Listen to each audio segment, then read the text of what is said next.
Halo guys, di depan saya kali ini sudah ada sebuah casing low budget dari brand yang masih tergolong baru ya.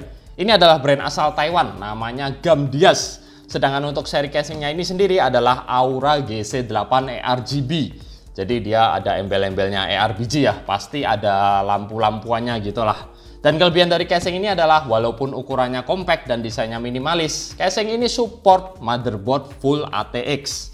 Sekarang langsung aja kita review singkat casing yang satu ini.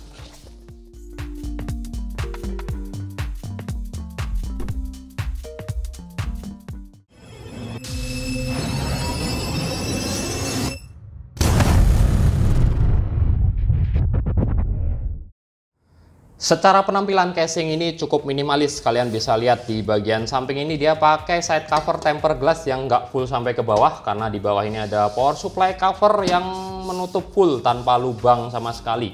Kemudian di bagian depan ini dia pakai front cover berbahan plastik ABS yang polos, cuman ada tulisan Aura di bagian bawah.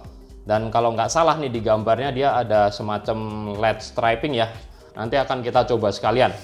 Dan di bagian depan ini juga ada top panel yang menyatu dengan front cover. Di sini ada input output seperti misalnya tombol power yang biasa-biasa aja, tombol reset, kemudian ada LED indikator, ada USB 2, kemudian port audio dan mikrofon plus port USB 3.1 di sebelah kanan. Di atas ini juga kita dapetin sebuah filter mesh ya untuk fan exhaust. Sedangkan di sisi kabel manajemen ini flat, nggak ada yang perlu dibahas kecuali bahan dari plat casing ini sendiri yang ya menurut saya sih standar untuk sebuah casing low budget, nggak tebel-tebel banget. Bagian belakangnya juga standar, bahkan ini saya lihat ada sedikit minus ya. Ini posisi motherboard kalau terpasang ini bakalan terlalu mentok ke plafon atas guys. Ini nggak ada spasi sama sekali ya, kalian bisa lihat cuman satu jari aja. Di sini juga ada fan 12 cm yang sudah pre-installed dan ini fannya pastinya ARGB sesuai dengan namanya, fan 12 cm dari Gamdias. Di bagian bawahnya ini ada 1 2 3 4 5 6 7 slot PCI expansion karena memang casing ini support motherboard full ATX. Jadi memang dia ada 7 slot yang nggak removable ya ini. Jadi dia sekali copot langsung harus kita buang. Di bawahnya lubang untuk power supply. Nah, sekarang kita coba buka dulu bagian tempered glassnya guys.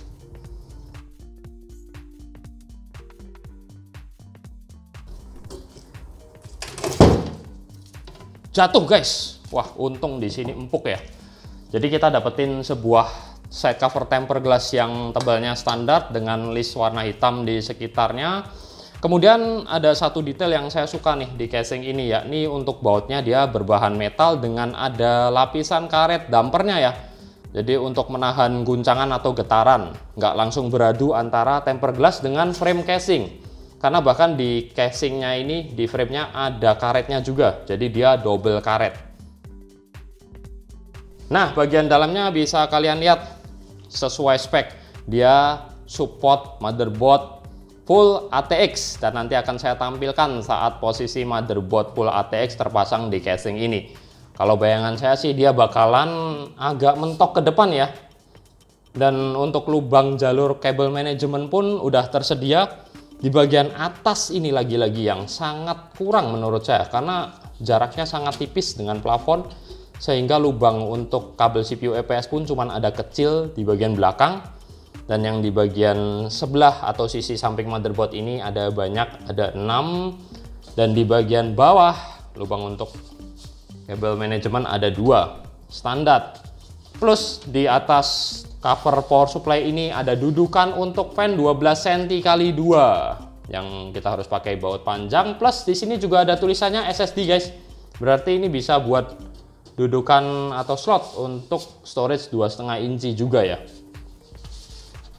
Kemudian kita beralih ke bagian depan lagi, tapi kali ini akan saya buka sebentar. Wah, cukup keras membukanya. Maklum biasa masih pertama-pertama memang agak keras, tapi nanti kalau udah sering dibuka tutup bakalan gampang dibuka. Dan ini kabelnya nyangkut, jadi saya nggak bisa balik. Ya, ini minusnya kalau ada front panel yang nyambungnya ke front cover ini guys. Front covernya jadi nggak bisa kita copot. Dan kalian bisa lihat sekilas lah, di sini ada lubang-lubang hawa untuk intake airflow yang menurut saya sangat kurang ya. Jadi soal airflow di casing ini intake-nya mungkin agak terhambat karena lubangnya cuma sedikit, hanya di bagian tepian casing ini aja. Sedangkan di bagian dalamnya ini juga ada kabel yang nyambung ke RBG strap yang ada di bawah sini. Berarti nanti yang bisa nyala cuma di bagian bawah front cover ini guys. Terus juga ada dudukan untuk fan 12 cm kali 3. Cuman ada 12 cm ya opsinya. Ini udah kelihatan lubang bautnya, nggak bakalan bisa dipasang yang 14 cm. Dan juga menurut saya sih nggak bisa dipasang di bagian depan sini juga ya, harus di bagian dalam. Karena agak susah kalau dipasang di bagian depan, mungkin ada bisa menabrak front covernya ini sendiri guys.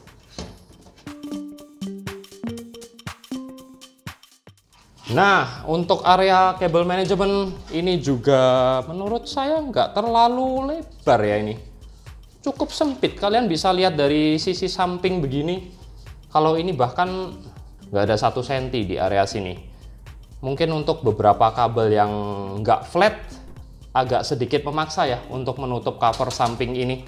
Karena memang space-nya sangat minim sekali. Tipis, kecuali yang bagian depan ini ada sedikit cekungan, jadi dia agak sedikit menebal dan kita bisa memasukkan kabel-kabel misalnya nih 24 pin ATX dari power supply yang paling tebal. Kemudian ini juga ada satu kabel yang menyeberang menjuntai, ini adalah kabel ARBG fan yang ujung-ujungnya ada power SATA guys. Jadi ini kita bisa colokin ke SATA juga ya kalau misal motherboard kita belum support ARBG, atau bahkan di sini saya juga nggak ngelihat ada ini nih dia konektor untuk ARBG yang 5 volt 3 pin. Oh, ralat ternyata ada di bagian bawah ini. Jadi dia ada 2 opsi ya, pakai power SATA, dan kalau motherboard kalian ada ARBG sync-nya tinggal colokin yang 5 volt 3 pin ini. Simple. Dan ini juga ada satu lagi konektor reset yang disambung ke area ARBG, ke fan dan ke LED strap yang di depan. Berarti ini tombol resetnya berfungsi sebagai pengganti efek atau mode ARBG kalian. Kemudian untuk kabel-kabel input output front panel ini standar juga semua, ada USB 3 yang warna biru ini, kemudian ada front audio, front USB 2, power switch, terus hard disk LED dan power LED. Nggak ada yang istimewa sih di casing ini. Bahkan ini saya lihat di sini juga nggak ada dudukan untuk SSD atau storage 2,5 inci. Tadi adanya cuma di bagian atas cover power supply, dan juga ini di bawah ada storage bay. Bisa storage 3,5 inci 2 atau 3,5 inci dan 2,5 inci di atasnya. Ini pun saya lihat space-nya nggak terlalu lebar ya, dia terlalu mepet dengan power supply yang ada di bagian belakangnya. Jadi mungkin kalau dipasang power supply nanti akan kita coba lihat sedikit ya. Mungkin bakalan kelihatan sumpek gitu. Kemudian ini juga kita lanjut ke bagian bawah, ada mesh filter untuk intake fan power supply. Dan juga ada baut storage bay, plus kaki-kaki casing yang agak pendek dengan lapisan karet EVA foam supaya nggak licin. Oke, mungkin gitu aja ya. Dan menurut saya nggak ada yang istimewa dari spesifikasi casing yang satu ini. Misal nih untuk clearance atau maksimal panjang VGA card yang bisa diinstal ini cuma ada di 300 mili, dan untuk maksimal tinggi CPU cooler tower kalian yang bisa dipasang di sini adalah 155 mili. Standar semuanya. Mungkin kelebihannya adalah dia sudah support motherboard full ATX dan punya ARBG. Oh ya, ini tadi saya juga kelupaan menyebut, kita dapetin sebuah plastik clip yang ada isinya tentu saja set baut untuk merakit dan kabel tis. Sayangnya di sini saya nggak nemu ada baut panjang yang biasanya bisa dipakai buat memasang fan tambahan di atas cover power supply ini ya. Dan satu lagi guys, kalau kalian penasaran gimana nyalanya saat kedua ARBG yang ada di casing ini hidup, kita akan lihat di bagian akhir video. Saya Hendy pamit dulu dan makasih udah nonton.